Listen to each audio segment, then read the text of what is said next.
Okay, tested. Oh. Okay guys, a quick little video. End of day one in Iceland. We've done about 145 miles, came out of Reykjavik. We meandered sort of north-east, did a bit of sort of tarmac riding for first 80 miles, just to get everyone into the flow of things. Brilliant weather, sort of unbelievable weather that's welcomed us here, that we've got for the next 5 days as we push north through across the island. Then we did a bit of gravel track just to get people bedded into that.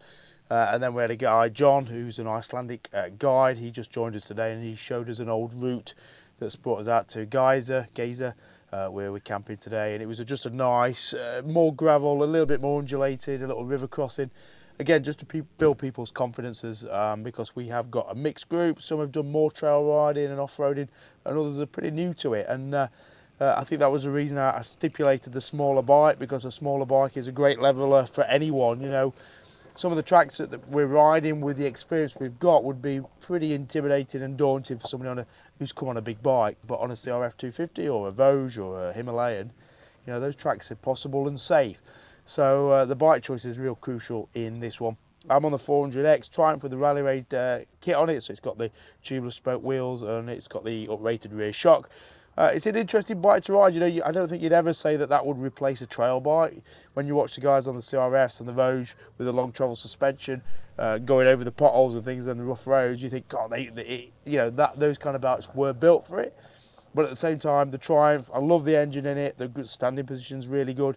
You've just got to be more precise, work the bike a little bit more.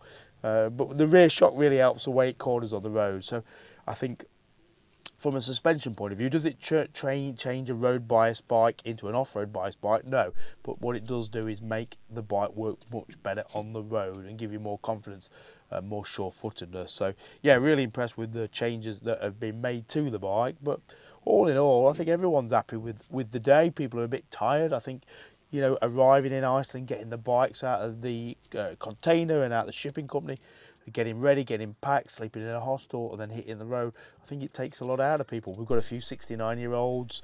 I mean, everyone's in their 40s, 50s, 60s, and close to their 70s. So we've got some weary bones who've done a lot of riding today.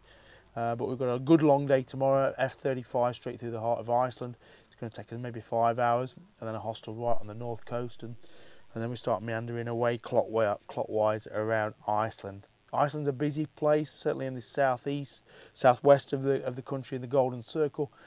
A lot of tourist cars, a lot of tourist buses, minibuses, but as soon as you head inland and away from the main routes, it does quieten down, and as we go north, it's going to quieten down as well. So yeah, if you do come into Iceland and you want a quieter experience, then definitely get away from the southwest, which is what we're doing now. So that's it, end of day one. Bit of footage as I've been talking, just to show what kind of roads we've been doing, but yeah, happy days.